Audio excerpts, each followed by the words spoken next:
everyone, welcome back to my channel. Today we are going to solve chapter number 3's exercise, that is poverty as a challenge, which is from the CBSE board pattern. So let's start. If you are new for my channel, subscribe my channel, and if you like my video, then like video as well. Okay, then start. Question number 1 is describe how the poverty line is estimated in India. तो poverty line को किस तरीके से estimate किया जाता है, ये question है. तो यहाँ पे आंसर क्या होना चाहिए आपका, a person is consider poor if their income और consumption level falls down given below a given minimum level necessary to fulfil basic needs. Basically यहाँ पर होता कैसा है कि अगर एक स्पेसिफिक पर्सन की इनकम या उसका कंजम्पशन लेवल काफ़ी टाइम से अगर कम हो रहा है, यानी कि वो अपने बेसिक नीड को भी फुलफ़िल करने में स्ट्रगल कर रहा है, तो वो पॉवर्टी की कैटेगरी में आएगा.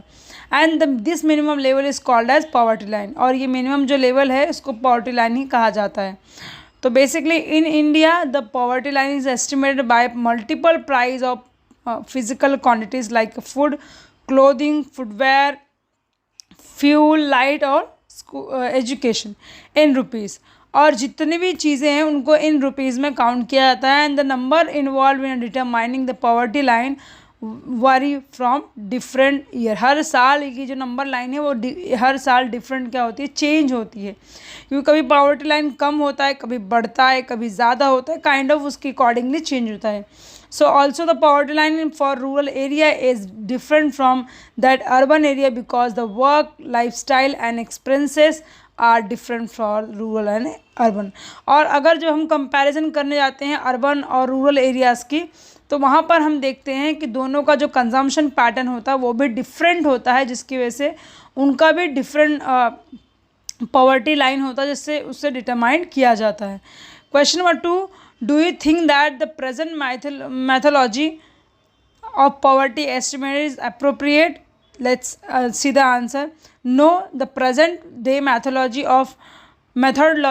of poverty estimation does not seem to be complete appropriate because only factor taken into consideration, that is economic status, and moreover, and it consider a minimum subsistence of living instead of reasonable state of a living way. So that is why this method is not applicable or appropriate.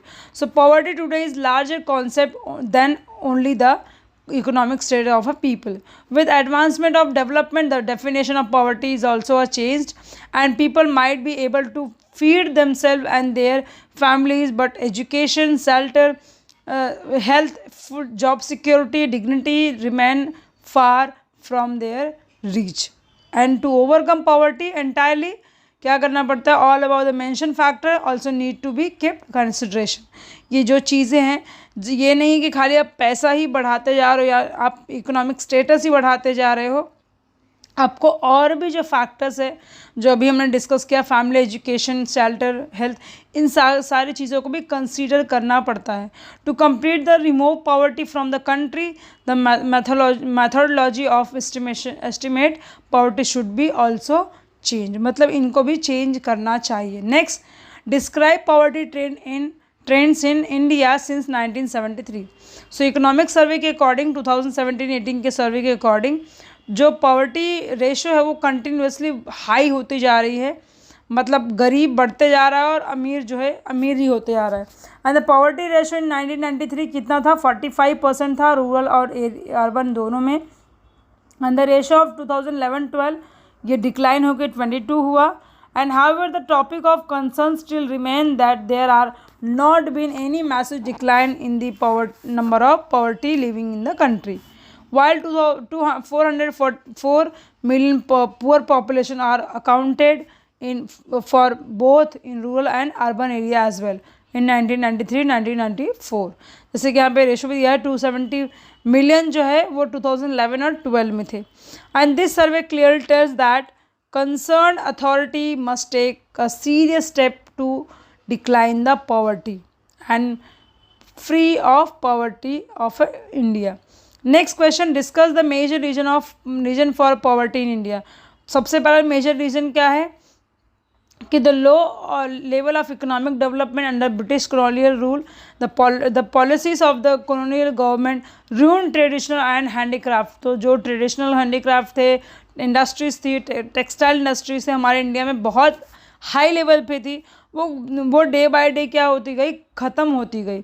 And second reason ये था कि the spread of green revolution created many job opportunities for the people of the country, yet they are not sufficient in comparison to the number of job seeker. मतलब भले ही अभी के अगर मैं आज की 2023 का डेटा की बात करूं तो आज भी ये सिचुएशन है कि जितने नंबर ऑफ पॉपुलेशन हो उतने नंबर ऑफ एम्प्लॉयमेंट नहीं है हमारे कंट्री में। थर्ड रीज़न ये है the unequal distribution of land and resources in another important factor for a poverty in India.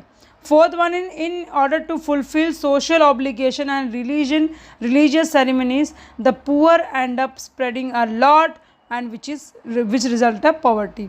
और हमारे इस सोसाइटी में एक चीज़ ये भी है कि हमारी जो इंडियन मैरिज है, स्पेशली जो गरीबों मतलब जो बैकवर्ड एरियाज़ में आती है, वो लोग शादी पे इतना ज़्यादा खर्चा कर देते हैं कि वो एक टाइम पे गरीब ही हो जाता है। जिससे लड़कियों की शादी है तो उनमें इतना खर्चा हो जाता है कि लड़की अपने ससुराल जाने के बाद माँ बाप एक टाइम तक तो गरीब हो जाते हैं। Then fourth reason is in order to fulfill social obligation and religious ceremony, the poor end up spending a lot in result of poverty. Next, inequal in the income of people is also a major reason for a poverty. Next is identify the social and economic group which are not vulnerable to poverty in India. पहला most vulnerable group कौन सा है? Scheduled tribe cast, फिर scheduled tribe cast और scheduled caste. फिर जो बात करते हैं वनरेबल ग्रुप आता है वो आता है रूरल एग्रीकल्चर लेबर और अर्बन कैजुअल लेबर्स। ठीक है, तो ये दो टाइप है। नेक्स्ट आता है give an account of inter state disparity of a poverty in India. Inter state disparity का मतलब होता है कि एक स्टेट से मतलब डिफरेंट स्टेट्स में अलग अलग क्या है, पॉवर्टी है। So poverty in India differ from state to state and the success rate of reducing poverty varies from different state to state. अगर कंपैरिजन किया जाए causing inter state disparity of in the poverty level, Odisha, Bihar, Madhya Pradesh are the 3 poorest state in India and with their people living in below the poverty line 47, 42 and 37% respectively. Jammu Kashmir, Punjab, Himachal Pradesh are the 3 better off state in India as far as poverty is concerned, and there are various factors that are responsible for this interstate disparity of India. Next question आता है describe global poverty trend. तो यहाँ पे global wise poverty को बताया गया है। जैसे आप नीचे देख सकते हैं poverty has surfaced in some of the former socialist like countries like Russia जो एग्जिस्टेंस नहीं है। और यहाँ पे हर कंट्री का डिफरेंट आपको क्या दिया हुआ है, स्टेट वाइज भी दिया है, कंट्री वाइज भी दिया है आपको percentage of poverty trends. Next question आता है describe the current government strategy to pop.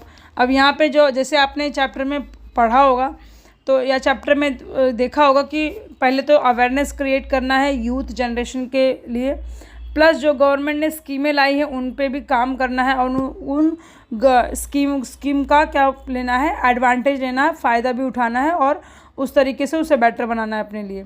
Next question आता है answer the following question in briefly. Question number 1 what do you understand by human poverty. तो human poverty का मतलब क्या होता है? Human poverty is a term that means poverty is not just limited to the economic status of the people but rather spread in a various other sectors like lack of education, negligence of healthcare system, discrimination and disparity। तो ये सारी चीज़ें किससे जुड़ी है? Human poverty के अंदर जुड़ी हुई है। ठीक है, and abolition poverty should not be only aim of authority but abolition of human poverty must be aim। यानी कि पॉवर्टी ख़त्म होने से अच्छा कि इंसान के अंदर जो पॉवर्टी मतलब है वो कम होनी चाहिए। सेकंड आता है who are the most poorest of the poor. तो बात करें तो महिला होती हैं.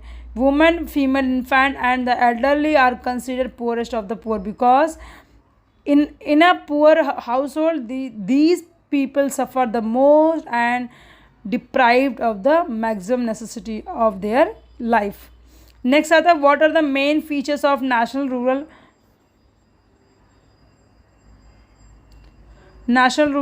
एम्प्लॉयमेंट गारंटी स्कीम 2005 जो आई थी.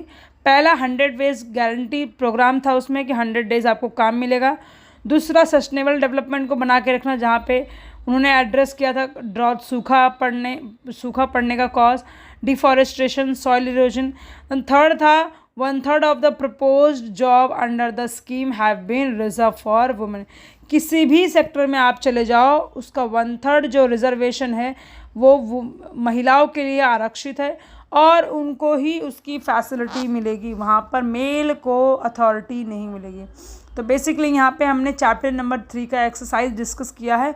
हम मिलेंगे अगले वीडियो में जहाँ पर हम क्वेश्चन चैप्टर नंबर 4 के एक्सरसाइज को डिस्कस करेंगे. Thank you so much everyone और चैनल पे बने रहिए.